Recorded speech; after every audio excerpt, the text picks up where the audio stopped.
Estamos aqui no Projeto Doma, no interior de São Paulo, Capivari, e vamos bater um papo aqui com o Eduardo Borba, o precursor da doma racional no Brasil e um dos primeiros homens a mexer com a história do cavalo. Borba, como é que começou a sua paixão pelos cavalos? Bom, eu acho que essa coisa da paixão, é uma coisa que a gente nasce com ela, né? E depois de um determinado tempo aí, eu percebi que existe dois tipos de gente. Gente do cavalo e outro tipo de gente. Então, essa coisa é uma coisa que é inerente. Tem pessoas que têm isso. E eu não sei exatamente como é que começou, mas o cavalo sempre foi presente na minha vida de uma maneira muito forte. Tanto que, com 7 anos de idade, eu mudei para São Paulo para poder estudar e tal coisa. Meus pais acharam que era o melhor caminho levar a gente para São Paulo, tal coisa. E eu ficava querendo levar minha égua, deixar no terreno baldio ali da frente e tal, porque não conseguia ficar separado disso, né? Mas, no entanto, eu acho que ter morado em São Paulo, ter conhecido outras coisas, ter entrado em contato com outras áreas e tal, foi uma coisa que também para mim foi super importante para a minha formação. Borba, você é reconhecido como um dos precursores da doma no Brasil, né? Como é que foi isso e como é que você deu essa cara profissional a esse tipo de atividade que até então era uma simples trabalho de campo feito de qualquer forma? Então,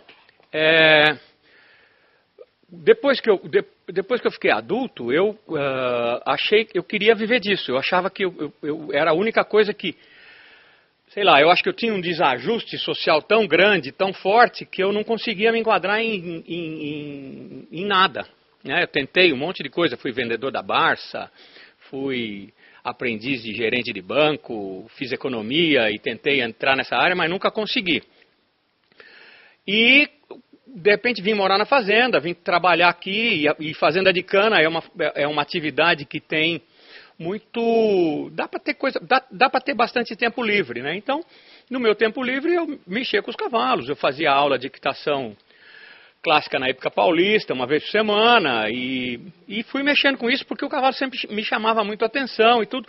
E no cavalo eu percebi uma coisa muito forte. Quer dizer, quando eu estava mexendo com o cavalo, eu não tinha noção do tempo, o tempo sumia. E a história de como é que começou isso, estava aí trabalhando e tal, e um dia me passou um primo aqui e me levou, falou, vamos conhecer os cavalos quarta-de-milha lá em Bauru. Chegando lá, né, me puseram, e eu estava nessa época fazendo macrobiótica, pesava 70 quilos, parecia um monge chinês. E chegaram lá, a hora que chegamos lá, me puseram em cima de um cavalo chamado Homem do Rancheiro. E, rapaz, foi um negócio assim, uma sensação, uma coisa que eu nunca tinha sentido na vida. Quer dizer, eu pensava e o cavalo fazia. Sabe, aquela coisa, a sela, toda a tralha, aquela coisa do cowboy, tudo de verdade ali, não era nada de brincadeira, que era como eu estava acostumado ainda, nunca tinha visto uma sela de verdade, nunca tinha visto um cavalo de cowboy de verdade, né?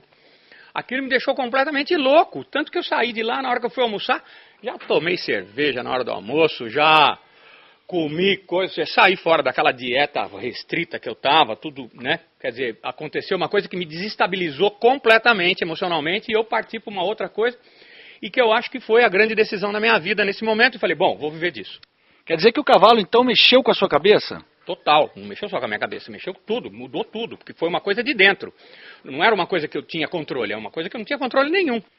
Borba, depois que você descobriu essa paixão pelo cavalo, qual foi o seu próximo passo e como começou seu envolvimento efetivamente com os cavalos? Então,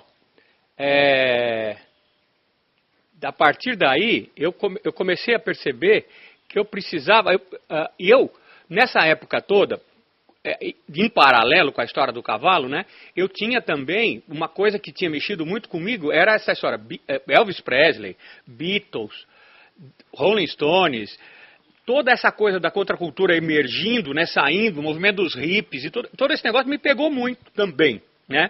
Então, e aqui no Brasil, quem era os representantes dessa história toda eram o Gilberto Gil e o Caetano Veloso. E o Gilberto Gil tinham ido para Londres, participar de todas aquelas coisas, e de repente, no disco do Expresso 222, tinha essa música Se Oriente Rapaz, né? Que era uma coisa incrível. E eu senti essa mesma necessidade. Falei, pô, em vez de ir lavando porão de navio para o Japão, eu quero ir para os Estados Unidos, escovando cavalo e mexendo com essa história.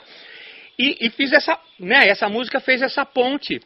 E eu falei, bom, quero ir para os Estados Unidos, quero ver esse negócio do cowboy, como é, porque eu estava muito identificado com aquele negócio. E consegui, com o Heraldo Pessoa, da BQM, consegui passar 3 meses com um cowboy lá. E que eu não gostei muito, achei o cara muito bruto e tal, achei uma coisa meio... Mas nessa época eu comprei os livros mais importantes de equitação que eu tenho até hoje, né, que é o Complete Training of the Rider and the Horse, do Alois Pojajski, e o Western Equitation and Horsemanship do D. White Stewart, que foram livros que me mostraram, assim, pô, de repente a hora que eu vi o D. White Stewart falando, se você quer ter um cavalo bom de rédea, você vai para a Califórnia, para ver, né? E eu comecei a ver as fotografias, falei, é isso aqui que eu quero. Porque eu já tinha uma base de equitação clássica, e os cavalos califórnios também tinham essa coisa da cabeça na perpendicular, e a gente via que tinha uma equitação ali naquele lugar, né? E daí, quando eu voltei de lá, eu comecei a trabalhar para voltar de novo, mas só que eu já queria ir para ficar 1 ano, não queria mais ficar 3 meses, eu queria ficar 1 ano, porque eu achava que o processo para aprender precisava ser mais longo, não dava para ir aprendendo desse jeito, de ficar lá 3 meses e... Sabe, não estava aprendendo uma técnica, eu estava aprendendo um jeito de viver. E eu fui com minha família inteira, com mulher, com 2 filhos e tal, e passei 1 ano lá. E quando eu voltei, e foi a coisa mais incrível da minha vida ter passado lá, né? O cara que